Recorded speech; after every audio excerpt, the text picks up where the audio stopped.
Hello friends, எல்லாரும் எப்படி இருக்கீங்க? இன்னைக்கு நம்ம ஒரு மூவி பார்க்க போகிறோம். இந்த மூவியை பார்த்தனே கண்டிப்பாக வந்து உங்கள் எல்லாருக்குமே வந்துட்டு உங்களோட ஏதோ ஒரு டீச்சரோட ஞாபகம் வரும். அந்த நம்பிக்கை எனக்கு இருக்குது. சரி வாங்க மூவிக்குள்ளே போகலாம். இவன் தான் நம்ம படத்தோட ஹீரோ நேட். இவன் வந்து அத்லெட்டாக இருப்பான். ஸோ அதனால தான் வந்துட்டு அவங்க ஸ்கூலில் நடக்கிற எல்லா காம்படிஷன்லேயும் வந்துட்டு இவன் தான் ஃபர்ஸ்ட் வருவான். இவன் வந்து ஆர்ஃபனு. பட் என்னதான் இவன் ஆர்ஃபனாக இருந்தால் கூட அந்த பொறுப்பெல்லாம் அவனுக்கு இருக்காது. இவன் வந்துட்டு எப்போ பாரு எல்லாரும் கூட வம்பிழுக்கிறது, ப்ராங் பண்ணுறது, இதே வேலையை தான் சுற்றிட்டு இருப்பான். டீச்சர்ஸுமே நிறைய தடவை வார்ன் பண்ணிட்டு அதுக்கப்புறம் இதெல்லாம் உருப்படாது அப்படின்னு சொல்லிட்டு தனி தெளிச்சு விட்டுருவாங்க. இவனுக்குமே வந்து நம்மளாம் லைஃப்ல எங்க முன்னேற போறோன்ற மைண்ட் செட் வந்து இவனுக்குமே வந்துட்டு வந்திருக்கும். இவனோட லைஃப்லயும் உருப்படியான வேலைன்னா இவனுக்கு வந்து ஒரு கேர்ள் ஃப்ரெண்ட் இருக்கு, டீனான்னு சொல்லிட்டு. இந்த டீனாக்காக வந்துட்டு அவன் என்ன வேணா பண்ணுவான். இந்த டீனாவோட வந்து ஆக்சுவலா இவன் வந்து ரொம்ப பொசசிவா இருக்கனால டீனா கூட எந்த பையன் பேசினாலும் சரி அவன் கூட சண்டைக்கு போறது, அவளை வந்து யார்கிட்டயுமே வந்துட்டு அண்டை விடுறதே கிடையாது. ஸோ வந்து அது ஹெல்த்தியான்னு பார்த்தோம்னா நம்ம ஹெல்த்தின்னு சொல்ல முடியாது. இந்த மாதிரி தான் அவங்க ரிலேஷன்ஷிப் போயிட்டு இருக்கும். இப்போ ஒரு மேட்ச்ல காட்டுறாங்க, நம்ம ஹீரோ தான் வந்துட்டு வின் பண்றான். பட் என்னதான் அவன் வின் பண்ணாலும் அவன் திரும்பி பார்க்குறப்ப மற்ற ஸ்டூடெண்ட்ஸோட பேரண்ட்ஸ் இல்லை அவங்களோட ஃப்ரெண்ட்ஸ்லாம் வந்துட்டு அவங்களை என்கரேஜ் பண்ணுறாங்க. பட் நம்ம ஹீரோக்கு வந்துட்டு யாருமே கிடையாதுல. அவன் ஒரு ஆர்ஃபனாக இருக்கனால அவனுக்கு ஃப்ரெண்ட்ஸுமே அந்த அளவுக்கு இல்லை போல. ஸோ அவனை வந்து யாருமே என்கரேஜ் பண்ணல. அவனுக்கு வந்து ரொம்ப ஒரு மாதிரி வெறுமையாக இருக்கு. அன்னைக்கு நைட்டு காட்டுறாங்க, ஹீரோக்குன்னு வந்து வீடெல்லாம் கிடையாது போல, ஒரு கார் மட்டும் தான் இருக்கு. அதுலேயே அவன் ஸ்டே பண்ணுறான். அப்போ ஆல்ரெடி வந்து அவன் ஃபீலிங்ஸாக இருப்பான்ல, இந்த மாதிரி பகலில் வந்துட்டு யாருமே இல்லைன்னு சொல்லி ஃபீல் பண்ணியிருப்பான். ஸோ அதுலேருந்து அவனால் வெளியே வர முடியல. ஈவன் வந்து அவன் படிக்க ட்ரை பண்ணுறான். படிக்கிறது கூட ஒழுங்காக ப்ராப்பராக லைட்ஸ்லாம் கிடையாது, ஏதோ டிம்மாக இருக்கு அந்த லைட்டு, அதை வச்சு தான் படிக்க ட்ரை பண்ணுறான். பட் எவ்வளோதான் அவன் வந்துட்டு டைவர்ட் பண்ண ட்ரை பண்ணா கூட அவனுக்கு வந்துட்டு ரொம்ப ஒரு மாதிரி வெறுமையாவே இருக்கு போல. இவனுக்குன்னு வந்து வீடு எதுவும் கிடையாது. இந்த கார் மட்டும்தான் அவங்க அம்மா அப்பாவை விட்டுட்டு போனது போல. அதுக்கப்புறம் வந்துட்டு அவங்க அம்மா அப்பா போனதுக்கு அப்புறம் இந்த கார்ல மட்டும்தான் அவன் வீடா வந்து யூஸ் பண்ணிக்கிட்டு இருக்கான் போல. ஸோ இப்போ காலையில காட்டுறாங்க, காலையில எந்திரிச்சுனே இவனுக்கு பசிக்குது. பட் இவனுக்கு வந்து சாப்பிட்றதுக்கு வந்து கையில காசு எதுவுமே கிடையாது. அடுத்த சீனா அவனோட ஸ்கூல்ல இருக்க வெண்டிங் மிஷின்ல இருந்து எதையாவது வந்து ஸ்நாக்ஸ் எடுக்க ட்ரை பண்றான். பட் காசெல்லாம் எதுவும் கிடையாது. சும்மா அந்த வெண்டிங் மிஷினை ஆட்டி பார்த்து ஏதாவது கீழே விழுகுதான்ற மாதிரி ட்ரை பண்ணிட்டு இருக்கான். பட் எதுவுமே வந்துட்டு விழுக மாட்டேங்குது. இந்த மாதிரி நடக்கிறத பின்னாடி இருந்து ஒரு வந்து டீச்சர் பாக்குறாரு. அந்த டீச்சரோட நேம் வந்து ஸ்டீவ். அடுத்த கிளாஸும் ஆரம்பிக்குது. இந்த ஸ்டீவ் தான் வந்து அன்னைக்கு கிளாஸ்க்கு வராரு போல. அப்போ ஸ்டீவ் வந்துட்டு நம்ம ஹீரோ வந்து பசியில தான் இந்த மாதிரி பண்ணிட்டு இருக்கான்றது அவருக்கு புரிஞ்சனே வந்துட்டு ஒரு சாக்லேட் மாதிரி கொடுக்குறாரு. பட் இந்த சாக்லேட்டை வந்து சும்மா கொடுக்காம நீ வந்து நேற்று ரேஸ்ல வின் பண்ணல, அதுக்கான ரிவார்டு தான் சொல்லிட்டு கொடுக்குறாரு. அவன் வந்து பசியில இருக்கனால வாங்கிக்கிறான். அன்னைக்கு ஈவினிங் ஸ்டீவை பத்தி காட்டுறாங்க. ஸ்டீவ் வந்து சூப்பர் மார்க்கெட் போயிட்டு இருக்காரு. அப்போ வந்து ஸ்டீவ் வந்து ஆக்சுவலா எல்லாரும் கூடமே நல்லா பழகுவாரு போல. அப்போ அங்க இருக்க ஒரு லேடி வந்து ஸ்டீவுக்காக வந்து ஓசியில பிரெட் எல்லாம் கொடுக்குறாரு. இவரும் அதை வாங்கிக்கிறாரு. ஸோ வந்து ஸ்டீவ் வந்து எல்லாரு கூட வந்துட்டு நல்லா பழகுறவர். இந்த பக்கம் ஸ்டீவை காட்டுறாங்க. ஸோ அவனுக்கு வந்து இப்போ அமௌண்ட் கையில் எதுவுமே இல்லை. அதனால அவனுக்கு வந்து வேற வழி தெரியாமல் ஒரு சூப்பர் மார்க்கெட்டில் வந்து திருடலான்ற மாதிரி முடிவெடுத்திருப்பான் போல. ஸோ அதுக்கு வந்து அவனோட 2 ஃப்ரெண்ட்ஸையும் கூப்பிட்டுக்கிறான். ஆக்சுவலாக ஸ்டீவுக்கு வந்துட்டு அமௌண்ட் எதுவுமே கிடையாது. ஸோ அதனால வந்து அவன் திருட போகிறான். பட் அவனோட ஃப்ரெண்ட்ஸ் என்ன நினைக்கிறாங்கன்னா இது வந்து ஒரு த்ரில்லிங்கான எக்ஸ்பீரியன்ஸாக இருக்கும். ஸோ அதுக்காக போகலான்ற மாதிரி பார்க்குறாங்க. ஆக்சுவலாக அந்த ஸ்டோரி வந்து 1986 நடந்த மாதிரி காட்டுவாங்க. ஸோ அப்போலாம் வந்து அந்த கேமராலாம் அந்த அளவுக்கு வரல. அதனால இவங்க என்ன நினைக்கிறாங்கன்னா நம்ம திருடிட்டு யாருக்கும் தெரியாமல் திருடிட்டா வந்து எதுவும் ப்ராப்ளம் வராதுன்னு நினைக்கிறாங்க. பட் எனிவே வந்து இவங்க திருடிட்டு வெளியே போறப்ப ஒருத்தர் பார்த்துறாரு. அடுத்த நாள் நம்ம நேடு வந்து ஸ்கூலுக்கு போறப்ப வந்து கரெக்டா போலீஸும் வந்து இவனை அரெஸ்ட் பண்ணிடுறாங்க. இதை வந்து நம்ம ஸ்டீவுமே பாக்குறாரு. பட் அவரால் எதுவுமே பண்ண முடியல. இந்த சைடு போலீஸ் ஸ்டேஷன்ல நேடு காட்டுறாங்க. அவன் வந்துட்டு அவங்க 2 ஃப்ரெண்ட்ஸை காப்பாத்துறதுக்காக எல்லா தப்பு ஏமலதான்ற மாதிரி சொல்லிடுறான். இந்த சைடு ஸ்கூல்ல காட்டுறாங்க. ஸ்கூல்ல வந்து எல்லா டீச்சர்ஸும் வழக்கம் போலதான் நேடு வந்து இப்படிப்பட்ட ஆளுதான் அப்படின்ற மாதிரி பேசிட்டு இருக்காங்க. பட் ஸ்டீவுக்கு வந்துட்டு இதெல்லாம் கேட்கறப்ப கஷ்டமா இருக்கு. அப்ப அவர் சொல்லுவாரு, என்னதான் வந்து அவன் சின்ன சின்ன தப்பு பண்ணா கூட அவனுக்கிட்டே வந்து திறமலாம் இருக்கு. உங்களுக்கு பாத்தீங்களா அத்லெட்டா இருக்கா, ரன்னிங்ல வந்து எப்பவுமே அவன் தான் ஃபர்ஸ்ட் வருவான்ற மாதிரி கொஞ்சம் சப்போர்ட் பண்ணி பேசுறாரு. அடுத்து ஸ்டீவ் நேட பார்த்து உன்னோட ஃபேமிலியை பத்தி சொல்லுன்னு போலீஸ் ஸ்டேஷன்ல போய் கேட்கும்போது அவன் வந்துட்டு எதுவுமே ஃபர்ஸ்ட் சொல்ல மாட்டேன்னா. அதுக்கப்புறம் வந்து இவர் ரொம்ப வந்துட்டு கொஞ்சம் ஃபார்மா பேசினதுக்கு அப்புறமா வந்துட்டு அவனை பத்தி சொல்றாங்க. இந்த மாதிரி என்னோட பயாலஜிக்கல் பேரண்ட்ஸ் வந்து இல்ல, என்னோட ஃபோஸ்டர் பேரண்ட்ஸ், ஃபோஸ்டர்னா உன்னை தத்தெடுத்து வளர்த்துருப்பாங்கல்ல, ஸோ அவங்களும் வந்துட்டு இவனை வந்து வேணான்னு சொல்லி விட்டுட்டு போயிட்டாங்க போல. ஸோ அதெல்லாம் பத்தி சொல்றான். இப்போதைக்கு அவனுக்குன்னு இருக்கிற ரிலேட்டிவ் வந்து அவங்களோட தாத்தா தான் போல. அவருமே வந்து ரொம்ப அவுட் ஆஃப் டவுனா இருக்காரு. அவருமே வந்து டவுனுக்கு வெளியே தான் இருப்பாரு போல. அடுத்து ஸ்டீவ் என்ன பண்றாரு, அவரோட இன்ஃப்ளூயன்ஸை வச்சு அவங்க தாத்தா வந்து எப்படியோ வரவழைச்சிறாரு. ஸோ அவங்க தாத்தா சைன் பண்ணனால இவனுமே வந்து இப்போ மைனராக தான் இருப்பான் நம்ம ஹீரோ. ஸோ அதனால வந்துட்டு அவன் கிட்ட கொஞ்சம் எக்ஸ்கியூஸ் மாதிரி சொல்லிட்டு, அதாவது அவனோட ட்ரையல் பீரியட் நடக்கிற வரைக்கும் அவனை வந்து வெளியே வந்து விட்டுருக்காங்க. அடுத்து தாத்தா வந்து அவனை வீட்டுக்கு கூட்டிட்டு போறாரு. பட் போற வழியில எதுவுமே பேச மாட்டேன்றாரு. என்ன பிரச்சனைன்னு பார்த்தா நம்ம தாத்தாக்கு வந்து என்ன சொல்றாரு, அவருக்கே வயசாச்சு, என்னைய பாத்துக்கிறக்கே ஒரு ஆள் தேவைப்படுது, என்னால வந்து உன்னைய பாத்துக்கிற ரெஸ்பான்சிபிலிட்டிலாம் ஏத்துக்க முடியாதுன்னு சொல்லி தான் நம்ம நேட வந்து இப்படி விட்டுட்டாரு போல. அடுத்து நேட தேடி நம்ம ஸ்டீவே வந்துட்டு அவங்க தாத்தா வீட்டுக்கு வராரு. என்னடான்னு பார்த்தா அவன் வந்து இப்போ ஸ்கூலுக்கு அவ்வளோவா வரது இல்லை போல. அதனால வந்துட்டு அவன் எனக்கு என்னாச்சுன்னு சொல்லிட்டு பார்க்கறதுக்காக வராரு. அப்பதான் வந்து ஹீரோ சொல்றான், இந்த மாதிரி என்னோட கார்ல தான் வந்துட்டு நான் இவ்வளோ நாளாக தங்கிட்டு இருந்தேன். ஏன்னா எனக்குன்னு வந்து வீடெல்லாம் கிடையாது. பட் இப்போ போலீஸ் பிடிச்சிட்டு போனனால அவங்க என்னோட காரையுமே கொண்டு போயிட்டாங்க. அதனால எனக்கு இப்போ தங்குறதுக்கு இடம் கிடையாது. அதனால தான் என்னால் இப்போதைக்கு ஸ்கூலுக்கு வர முடியலன்ற மாதிரி சொல்றான். இன்னொன்னுமே வந்து ஓப்பனாக சொல்லிடுறான். ஆக்சுவலாக இவன் அத்லெட்டாக இருப்பான்ல, ஸோ ஏன் ஸ்கூலில் வந்து அத்லெட்டை ஜாயின் பண்ணியிருப்பானோ, ஏதோ மெடல்ஸ்க்காவோ இல்லை அவன் வந்து வின் பண்ணணும்னு ஏமோ அந்த அந்த மாதிரிலாம் எதுவுமே கிடையாதான். அவன் வந்து குளிக்கிறதுக்காக அந்த ரூமை யூஸ் பண்ணிக்கலான்றதுக்காக தான். ஏன்னா அங்கே வந்து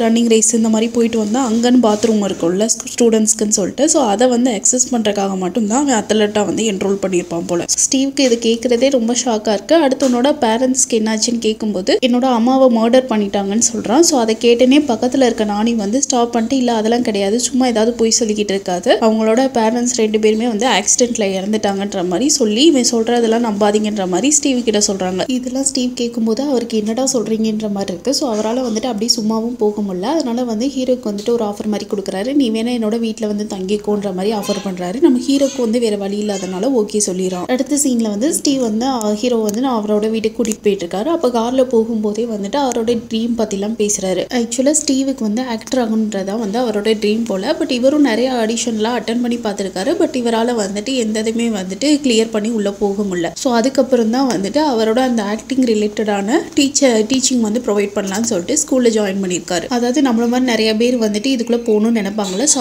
அவங்க அதுக்குள்ளே போகிறதுக்கு நம்ம ஹெல்ப் பண்ணலாம்னு சொல்லிட்டு தான் இந்த ப்ரொஃபஷன் வந்து அவர் சூஸ் பண்ணியிருப்பாரு. ஸோ இப்போ தான் வந்து ஹீரோமே அவனோட வந்து ட்ரீம் பற்றி சொல்கிறான். ஆக்சுவலாக அவனுக்கு வந்து ஃபோட்டோகிராஃபிக்கு தான் வந்து ரொம்ப இன்ட்ரெஸ்ட் போல. அவனோட ஃபோஸ்டர் பேரண்ட்ஸ் கூட இருந்திருப்பாங்க. ஸோ அவங்களோட கேமரா வந்து அப்பப்போ எடுத்து இவன் வந்துட்டு யூஸ் பண்ணியிருப்பான் போல. ஸோ அவங்களுக்கு தெரியாம தான் யூஸ் பண்ணி வந்து எப்படி அதை வந்து கிளிக் பண்ணுறதுன்ற மாதிரி பழகியிருப்பான் போல. ஸோ அதை பற்றி சொல்கிறான். இந்த மாதிரி ஹீரோ வந்துட்டு கொஞ்சம் ஓப்பன் அப் ஆனனால நம்ம ஸ்டீவுக்கும் வந்துட்டு ஏதோ ஒன்று தோணுது, சரி வந்து இவன் வந்து கொஞ்சம் அந்த மாதிரி இல்லாமல் மாறி வந்துருவான்ற மாதிரி இவருக்கு வந்து ஒரு நம்பிக்கை வருது. இப்போ அடுத்த நாள் ஸ்கூலுக்கு ஸ்டீவும் நேடு வந்து ஒன்றா நடந்து போகிறாங்க. ஸோ அதை பார்க்குற எல்லாருக்குமே வந்து ஷாக்காக இருக்குது, இன்னும் இவங்க 2 பேரும் ஒன்றா வராங்களேன்னு சொல்லிட்டு. ஏன்னா வந்து ஸ்டீவ் வந்து எல்லாரு கூடயும் வந்து அன்பாக பேசுகிறவர், அவருக்குன்னு ஒரு வந்து ரெப்புடேஷன் இருக்குது. ஸோ அவர் இந்த மாதிரி ஒரு பையன் கூட வராருன்ற சொல்லிட்டு எல்லாருக்குமே ஷாக்காக இருக்குது. அதில் ஒரு டீச்சர் வந்து டேரெக்டாகவே ஸ்டீவ் கிட்ட சொல்கிறாங்க, இந்த மாதிரி பையனெல்லாம் வந்து நம்ம ஸ்கூலுக்குள்ளே வந்து அலோவ் பண்ணக்கூடாது. ஏன்னா இந்த மாதிரி ஒரு கிரிமினல் வந்து நம்ம ஸ்கூலில் படிக்கிறான்னு தெரிஞ்சால் மற்ற பேரண்ட்ஸும் வந்து அவங்களோட பசங்களும் வந்து இதனால இன்ஃப்ளூயன்ஸ் ஆயிடுவாங்கன்னு சொல்லிட்டு பிரச்சனை பண்ணுவாங்கன்ற மாதிரி சொல்லும்போது அப்போ நம்ம ஸ்டீவ் தான் வந்து நம்ம ஹீரோக்காக சப்போர்ட் பண்ணி பேசுகிறாரு. அவன் அந்த மாதிரி பையன் கிடையாது, அவன் ஏதோ ஒரு சூழ்நிலையெல்லாம் அந்த மாதிரி பண்ணிட்டா கண்டிப்பாக அதுலேருந்து மாறிடுவான்ற மாதிரி ரொம்ப சப்போர்ட் பண்ணி பேசுகிறாரு. இந்த பக்கம் நம்ம ஹீரோவோட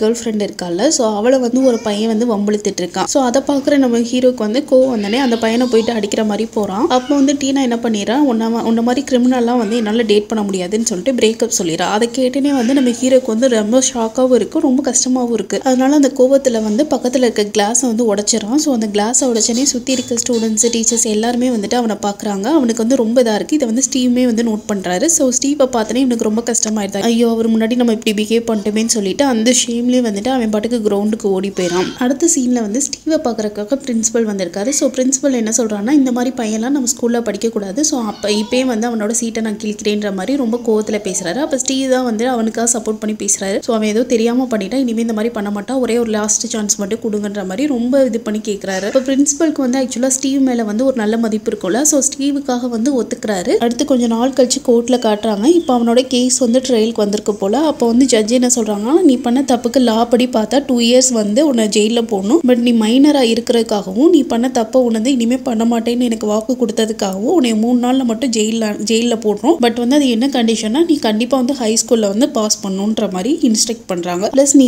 ஸ்டீவோட கைடன்ஸ் படி அவர் சொல்கிற நல்ல விஷயத்தெல்லாம் வந்து கற்றுக்கணுன்ற மாதிரி அட்வைஸ் பண்ணனே இவனுக்கும் ஸ்டீவுக்கும் வந்து கொஞ்சம் ரிலீஃபாக இருக்குது. நல்ல வேலை வந்து ரொம்ப நாள் ஜெயிலில் போடலன்ற மாதிரி கொஞ்சம் ரிலீஃபாக இருக்குது. அந்த 3 டேஸ் வந்து ஜெயிலில் போடுற மாதிரி தண்டனை கொடுத்துருப்பாங்கல்ல, ஸோ அதையுமே வந்து ஸ்டீவ் வந்து போலீஸ் ஆஃபீஸர்கிட்ட பேசி அதை வந்து கிறிஸ்மஸ்க்கு அப்புறம் வந்துட்டு இம்ப்ளிமெண்ட் பண்ணுற மாதிரி எக்ஸ்கியூஸ் வாங்கியிருப்பாரு. இவரோட சப்ஜெக்ட் இருக்குல்ல, ஸோ அதில் வந்து ஒரு கிளப் மாதிரி இருக்கு போல், அதுக்காக கிறிஸ்மஸ்க்காக டெக்கரேஷன்லாம் பண்ணுறாங்க. ஸோ அதில் வந்து நம்ம ஹீரோவுமே வந்து இன்வால்வ் ஆகி பண்ணுறான். எதுக்காக இன்வால்வ் ஆகுறான், அங்கே வந்து டீனாவும் இருக்கா, ஸோ அதுக்காக தான் வந்து இவனும் வந்து இன்வால்வ் ஆகி கொஞ்சம் ஹெல்ப்லாம் பண்ணிட்டு இருக்கான். அடுத்து கிறிஸ்மஸும் வருது. நம்ம ஸ்டீவ் வந்து ஹீரோக்காக ஒரு கிஃப்ட்டை கொடுக்குறாரு. பட் அந்த கிஃப்ட்டை பார்த்தனுமே வந்து ஹீரோ வந்து அந்த கிஃப்ட்டை அக்செப்ட் பண்ணிக்காம சடனாக அங்கேருந்து வந்துட்டு ஓட ஆரம்பிச்சிடான். பயங்கரமாக ரொம்ப தூரம் ஓடுறான். அவனுக்கே வந்து ஒரு மாதிரி ஷிவர் ஆகுது. பட் ஓடிக்கிட்டே இருக்கான். கடைசியாக ஒரு பிரிட்ஜு கிட்ட வந்து நிற்கிறான். ஸோ நின்றுட்டு அவன் வந்து ஏதோ ஃபீல் பண்ணிட்டு இருக்கப்பா அந்த இடத்துக்கு ஸ்டீவும் வராரு. என்னாச்சுன்னு கேட்கும்போது அப்போ தான் ஹீரோ சொல்கிறான், இந்த மாதிரி கிஃப்ட்டுன்றது வந்துட்டு எனக்கு எப்போ யாராவது கிஃப்ட் கொடுத்தாலும் அதுக்கு பர்டிகுலராக ஏதாவது ரீசன் இருக்கும், எங்கிட்ட இருந்து ஏதாவது எதிர்பார்த்து கொடுப்பாங்க. இந்த மாதிரி வந்து இவன் ஃபீல் பண்ணி பேசும்போது ஸ்டீவ் சொல்கிறாரு, இந்த தடவை நான் உனக்கு கிஃப்ட் கொடுத்தது உங்ககிட்ட இருந்து எதையும் எதிர்பார்க்கறது கிடையாது, இது வந்து ஜஸ்ட் வந்துட்டு உன் மேலே இருக்க என்னோட பாசத்தை வெளிப்படுத்த தான் நான் கிஃப்ட் கொடுத்தேனே தவிர உங்ககிட்ட எனக்கு வந்து எந்த எக்ஸ்பெக்டேஷனும் இல்லைன்னு சொல்லி புரிய வைக்கிறாரு. அடுத்து வீட்டுக்கு போகிறாங்க. அடுத்து இவங்க வீட்டுக்கு போயிட்டு அவனுக்கு கொடுத்த கிஃப்ட் அவன் ஓப்பன் பண்ணி பார்க்கும்போது அதில் வந்து கேமரா இருக்குது. ஸோ வந்து கேமரான்றது ஹீரோக்கு ரொம்ப பிடிக்கும்ல, ஸோ அதை பார்த்துனே அவனுக்கு வந்து ரொம்ப ஹாப்பி ஆகுது. ஸோ இந்த தடவை தான் வந்துட்டு அவன் ரொம்ப ஜென்யூனாக அந்த கிஃப்ட் வந்து நமக்கு வந்திருக்குன்ற மாதிரி ஃபீல் பண்ணுறான். அப்போ தான் ஸ்டீவுமே சொல்கிறாரு, கிஃப்ட்ன்றது வந்து நம்ம கிட்ட இருக்க பாசத்தை பாசத்தை வந்து வெளிப்படுத்துறதுக்கு தானே தவிர வந்து அது எந்த ஒரு அப்ளிகேஷனும் கிடையாது, இதுக்காக நீ எதுவும் பண்ணணும்னு தேவை கிடையாதுன்ற மாதிரி ரொம்ப புரிய வைக்கிறாரு. அடுத்து கிறிஸ்மஸ் முடிஞ்சனே அந்த 3 days அவன் ஜெயிலில் இருக்கணும்ல, ஸோ அதுவும் வந்து கம்ப்ளீட் ஆகுது. அடுத்து ஜெயிலில் இருந்து நம்ம ஸ்டீவ் வந்து பிக்கப் பண்ண வராரு. ஸோ பிக்கப் பண்ணுறப்ப தான் சொல்கிறாரு, ஆக்சுவலாக இவங்களோட கிளப்ல இருந்து ஒரு பெர்ஃபார்மன்ஸ் மாதிரி நடக்கிற மாதிரி இருந்திருக்கும் போல. ஸோ அதில் வந்து டீனாவும் பார்ட்டிசிபேட் பண்ணுறா. பட் டீனாவோட அப்பா வந்து இவருக்கு கால் பண்ணிட்டு இந்த மாதிரி டீனா பக்கத்தில் வந்து நம்ம ஹீரோ வந்து போவே கூடாதுன்ற மாதிரி சொல்லியிருப்பார் போல. ஆக்சுவலாக நம்ம ஹீரோ என்ன நினச்சிருப்பானா, நம்ம டீனா கூட வந்து ஜஸ்ட் பிரேக்கப்பில் இருக்கோம், பட் பேட்சப் பண்ணிக்கலான்ற மாதிரி நினச்சிருப்பான். பட் அவங்களோட அப்பா வந்து இந்த மாதிரி சொன்னனால நம்ம ஹீரோக்கு வந்து ரொம்ப கஷ்டமாக இருக்குது. அடுத்து அந்த பெர்ஃபார்மன்ஸுமே நடக்குது. நம்ம ஹீரோ வந்து ரொம்ப தூரத்துல இருந்து டீனா பெர்ஃபார்ம் பண்ணுறதை பார்த்துட்டு இருக்கான். அடுத்த சீனு நம்ம ஹீரோ அங்கே அந்த ஊரில் இருக்க லைப்ரரியில் போயிட்டு நெட்டில் ஏதோ சர்ச் பண்ணிட்டு இருக்கான். என்னடான்னு பார்த்தா அவனோட பேரண்ட்ஸோட வந்து மர்டரை பற்றி தான் ஏதோ ரிசர்ச் பண்ணிட்டு இருக்கான். ஸோ அதை வந்து ஒரு பிரிண்ட் அவுட்டாகவும் எடுத்து வச்சுட்டு வரான். ஸோ ஆக்சுவலாக அவனுக்கு ஏதோ ஒரு இன்ஃபர்மேஷன் கிடைச்சிருக்கு. அதை பார்க்கும்போது அவனுக்கு ரொம்ப கஷ்டமாக இருக்குது. ஸோ அதோட வந்துட்டு அந்த பிரிண்ட் அவுட்டே எடுத்துட்டு அவன் வீட்டுக்கு வரப்ப அவனோட ஃப்ரெண்ட்ஸ்லாம் வந்துட்டு வழியில் பார்க்குறாங்க. அவங்க என்ன சொல்கிறாங்களா, இந்த மாதிரி ஸ்டீவோட பிளேஸில் வந்து நம்ம ஹேங் அவுட் பண்ணலாமான்ற மாதிரி கேட்குறாங்க. ஸோ இவனும் வந்துட்டு இன்னும் ஒரு 3-4 பேர் தானே சொல்லிட்டு ஓகேன்ற மாதிரி சொல்லிடுறான். பட் அன்னைக்கு நைட்டு பார்த்தா இவனுங்க வந்து இன்னும் நிறைய பேரை வந்துட்டு இன்வைட் பண்ணியிருப்பானுங்க போல. ஸோ கிட்டத்தட்ட அது வந்து ஒரு பார்ட்டி மாதிரியே ஆயிடுது. நிறைய பேர் வந்திருக்காங்க. நிறைய பேர் வந்து குடிக்கிறது, மியூசிக்லாம் போட்டு ஆடுறது இந்த மாதிரி இருக்காங்க. ஸோ இதை பார்க்குறப்ப இவனுக்கு டென்ஷன் ஆகுது. என்னடா பண்ணிட்டு இருக்கீங்கன்ற மாதிரி பார்க்குறான். பட் அவனால் வந்து ஓப்பனாக எதையுமே சொல்ல முடியல. இது பார்த்தாதுன்னு சொல்லிட்டு கீழே பேஸ்மெண்ட்டில் ஏதோ வந்து பர்ஸ்ட் ஆன மாதிரி சவுண்ட் கேட்குது. என்னடான்னு போய் பார்க்கும்போது அங்கே இருக்க பைப்பை வேற உடச்சு விட்டுருப்பானுங்க போல. அதுலேருந்து தண்ணி வேற லீக் ஆகிட்டு இருக்கு. ஸோ அதை பார்த்துனே ஹீரோ வந்து டென்ஷன் ஆகி எல்லாரையும் வந்துட்டு வெளியே போக சொல்லிடுறான். அடுத்து பேஸ்மெண்ட்டை ஃபுல்லாக க்ளீன் பண்ணிட்டு மேலே வர போகும்போது ஸ்டீவுமே வந்துடுறாரு போல. ஸோ மேலே வந்து அப்படியே தானே கிடக்கு. ஸோ மேலே எதுவுமே க்ளீன் பண்ணாதனால ஸ்டீவுக்குமே தெரிஞ்சிருது இவன் வந்து இங்கே பார்ட்டி செலிப்ரேட் பண்ணியிருக்கான்னு சொல்லிட்டு. ஆனால் ஸ்டீவ் வந்து அதனால ஸ்டீவுக்கு வந்து ரொம்ப கோவமாக வருது. ஏன்னா வந்து உனக்கு நிறைய நான் சான்ஸ் கொடுத்துட்டேன், பட் நீ திருந்துற மாதிரி இல்லைன்னு சொல்லிட்டு. ஏன்னா எல்லாமே இவனோட தப்பு, இவன் தான் வந்துட்டு இந்த மாதிரி எல்லாம் பார்ட்டி பண்ணியிருக்கான்ற மாதிரி அவர் தப்பாக புரிஞ்சுட்டு எனக்கு வந்து கொஞ்சம் டைம் வேணும், ஸோ அதனால் நீ வீட்டை விட்டு வெளியே போன்ற மாதிரி வெளியே அனுப்பிடுறாரு. ஸோ வந்து ஹீரோக்கு இப்போ என்ன பண்ணுறேன்னு தெரியல. டேரெக்டாக வந்து அவனோட ஃப்ரெண்ட்ஸ் வீட்டுக்கு தான் போகிறான். அங்கே பார்த்தா இங்கே பார்ட்டி வந்து பாதியில் கட் பண்ணிட்டு போனாங்கல்ல. ஸோ அங்கேயுமே வந்து பார்ட்டி மூடில் தான் இருப்பாங்க போல. அங்கே பார்ட்டி நடந்துட்டு இருக்கு. பட் நம்ம ஹீரோக்கு தான் வந்துட்டு பார்ட்டி பண்ணுற மூட்லாம் கிடையாது. பட் அவனுக்கு வந்து ரொம்ப கில்ட்டாக ஃபீல் ஆகுது. அவன் பாட்டுக்கு உட்காந்துட்டு அதை பற்றியே யோசிச்சுட்டு இருக்கான். அந்த மாதிரி அவன் க்ளீன் பண்ணிடலாம் தான் நினச்சான். பட் அதுக்குள்ளேயே வந்து ஸ்டீவ் வந்து வெளியே அனுப்பிட்டார்ல. ஸோ அதை பற்றியே ரொம்ப ஃபீல் பண்ணிட்டு இருக்கும் போது இந்த சைடு டீனாக்கு வந்து நியூ பாய் ஃப்ரெண்ட் வேற இருப்பான் போல. ஸோ அவன் கூட வந்து கிஸ் பண்ணி அந்த பார்ட்டியில் என்ஜாய் பண்ணிட்டு இருக்கா. ஸோ அதை பார்க்குறப்ப வந்து நம்ம ஹீரோக்கு வந்து ரொம்ப கோவம் வருது. அதாவது இவங்க ஹீரோ வந்து மிஸ் பண்ணவே இல்லை போல. அவள் பாட்டுக்கு அடுத்து ஒரு பாய் ஃப்ரெண்டை பார்த்து போய்கிட்டு இருக்கா. ஸோ அதனால ஹீரோ வந்து டென்ஷன் ஆகிட்டு அந்த இடத்த விட்டு பயங்கரமாக ஓட ஆரம்பிச்சிடான். ஒரு பிரிட்ஜு கிட்ட வந்து நிற்கிறான். பிரிட்ஜு கீழே வந்து நிறைய தண்ணி போயிட்டு இருக்கு. இவனுக்கு வந்துட்டு வாழவே பிடிக்கல போல. ஸோ இதில் விழுந்து நம்ம செத்துலான்ற மாதிரி முடிவு எடுத்துட்டு மேலே ஏறி குதிக்க போகிறான். அப்போ யாரோ பார்க்குற மாதிரி இருக்கு. பட் அவங்க வந்து ரியலைஸ் பண்ணுறதுக்குள்ளே இவன் டக்குன்னு குதிச்சிடான். பட் வந்து இவனுக்கு வந்து எதுவும் ஆகாமல் அந்த ஒருத்தவர் பார்த்தார்ல. ஸோ அவர் தான் வந்து இவனை வந்து காப்பாற்றி ஹாஸ்பிட்டலையும் ஜாயின் பண்ணிடுறாரு. இந்த நியூஸ் வந்து ஸ்டீவுக்குமே வந்துடுது. அவருக்குமே வந்து ஒரு மாதிரி கில்ட் ஆயிடுச்சு. நம்மளால தான் வந்துட்டு இவன் இந்த முடிவு எடுத்துட்டானு சொல்லிட்டு அவருமே வந்து ப்ரே பண்ணிக்கிறாரு. இந்த மாதிரி ஹீரோக்கு வந்து எதுவும் ஆகக்கூடாது, அவன் திரும்ப வந்துடணுன்ற மாதிரி ப்ரேயர் பண்ணியிருக்காரு. அதே மாதிரி ஹீரோமே வந்து அதுலேருந்து மீண்டு வந்துடுறான். பட் இன்னும் வீக்காக தான் இருக்கான். அடுத்து ஹீரோ ஸ்டீவ் கிட்ட பேச வரப்போ வந்து அந்த இடத்துக்கு கரெக்டாக ஒரு போலீஸ் ஆஃபீஸருமே வந்துடுறாரு. அவர் வந்து என்ன சொல்றாருன்னா, இந்த மாதிரி ஆக்சுவலாக ஹீரோ வந்து வீக்லி வந்து ஏதோ ரிப்போர்ட் மாதிரி கொடுக்கணும் போல. போலீஸ் ஸ்டேஷன் அவன் மேலே கேஸ் இருக்குல்ல. ஸோ அதுக்காக பட் வந்து இவர் ரிப்போர்ட்டும் கொடுக்காம இப்போ வந்து குடிச்சிட்டு போய் சூசைட் பண்ணவும் ட்ரை பண்ணியிருக்கான்ல. ஸோ இதுக்கு மேலே அவனுக்கு சான்ஸ் தர முடியாது, நீ உன்னை வந்து நான் ஜெயிலுக்கு அனுப்ப போறேன்ற மாதிரி அவர் சொல்றாரு. அப்போ ஸ்டீவ் வந்து திரும்ப நம்ம ஹீரோவுக்காக சப்போர்ட் பண்ணி பேசுறாரு. இந்த மாதிரி அவன் ஏன் இப்படி பண்ணான்னு தெரியல, பட் எது பண்ணாதோ அதுக்கு பின்னாடி வந்து ஒரு காரணம் இருக்கும். ஸோ அவனுக்காக இன்னொரு சான்ஸ் கொடுங்கன்னு சொல்லி ரொம்ப கெஞ்சி கேட்குறாரு. அதனால நம்ம ஹீரோமே வந்து இப்போதான் ஒரு ஸ்டோரியை சொல்ல ஆரம்பிக்கிறான். ஆக்சுவலாக அவங்களோட பேரண்ட்ஸ் வந்து இறந்துட்டாங்கன்ற மாதிரி சொல்லியிருப்பாங்கல்ல, அந்த ஸ்டோரியை பற்றி சொல்கிறான். இவனோட அப்பா வந்து ரொம்ப வந்து மோசமானவர் போல. அவங்க இப்போ பாரு அவங்களோட அம்மா வந்து அடிக்கிறது, அவங்க கூட வந்து சண்டை போடுறது, ரொம்ப வந்து வயலன்ஸாக பிஹேவ் பண்ணுறது, இதே மாதிரியே இருந்திருக்காரு. ஸோ இவங்களோட அம்மா வந்து அவங்க அப்பா கிட்ட, அதாவது நம்ம ஹீரோவோட தாத்தா கிட்ட கம்ப்ளைண்ட் பண்ணியிருக்காங்க. இந்த மாதிரி அவர் பண்ணுறாரு, எனக்கு கொஞ்சம் ஹெல்ப் பண்ணுங்கன்னு சொல்லும்போது அவங்க தாத்தா வந்துட்டு நீ தான் வந்து தப்பான ஆளை வந்து மேரேஜ் பண்ணிட்டு அது உன்னோட தப்பு தான், என்னால் அதுக்குள்ளே வர முடியாதுன்ற மாதிரி ஹெல்ப் பண்ணல போல. ஸோ அதுக்கப்புறம் உங்க அம்மா வந்து பொறுத்து பார்த்துருக்காங்க. அதுக்கு மேலே பொறுக்க முடியாதுன்னு சொல்லிட்டு போலீஸில் கம்ப்ளைண்ட் பண்ணிட்டாங்க. ஸோ அதனால அவங்க அப்பாவே வந்து ஜெயிலில் பிடிச்சி போட்டாங்க போல. அதுக்கப்புறம் உங்க அம்மா வந்து தனியாக தான் வாழ்ந்திருக்காங்க. அடுத்து கொஞ்ச நாள்லேயே வந்து அவங்க அம்மாவுக்கு வந்து புதுசாக ஒரு பாய் ஃப்ரெண்ட் கிடச்சிருக்காங்க. ஸோ அவங்க 2 பேருமே வந்து நல்லா ஹாப்பியாக தான் இருந்திருக்காங்க. இவனோட லைஃப்மே நல்லா தான் போயிட்டு இருக்கு. இப்படி போயிட்டு இருக்கப்ப என்ன பண்ணியிருக்காங்க, அவங்க அப்பா வந்து ரிலீஸ் ஆகி வந்திருக்காரு போல. அவங்க அப்பா வந்தப்ப இப்போ தன்னோட எக்ஸ் ஒய்ஃப் வந்து இன்னொருத்தையும் கூட நல்லா வாழ்றதை பார்க்குறவும் இவருக்கு வந்து ரொம்ப பொறாமையாக இருந்திருக்கு போல. அதோட வந்து அவங்க அம்மா கிட்ட பிரச்சனை பண்ணி அவங்க அம்மா வந்து பயங்கரமாக சண்டை போட்டிருக்காரு. ப்ளஸ் வந்து அவரோட கார்ல இருந்த கன்னையுமே எடுத்து அவங்க அம்மாவை ஷூட் பண்ணிட்டு இவருமே வந்து அதே இடத்துல ஷூட் பண்ணி இறந்திருக்காரு. இது எல்லாமே நம்ம ஹீரோவோட கண்ணு முன்னாடியே நடந்திருக்கு. ஹீரோக்கு அப்போ வந்து ஒரு 6 வயசு தான் இருக்கும் போல. ஸோ இதனால வந்து அவன் ரொம்ப வந்து ஒரு ட்ராமா ஸ்டேஜுக்கு வந்து போயிட்டான். அதுக்கப்புறம் அவங்க தாத்தா வந்து என்ன பண்ணியிருக்காரு, இந்த மாதிரி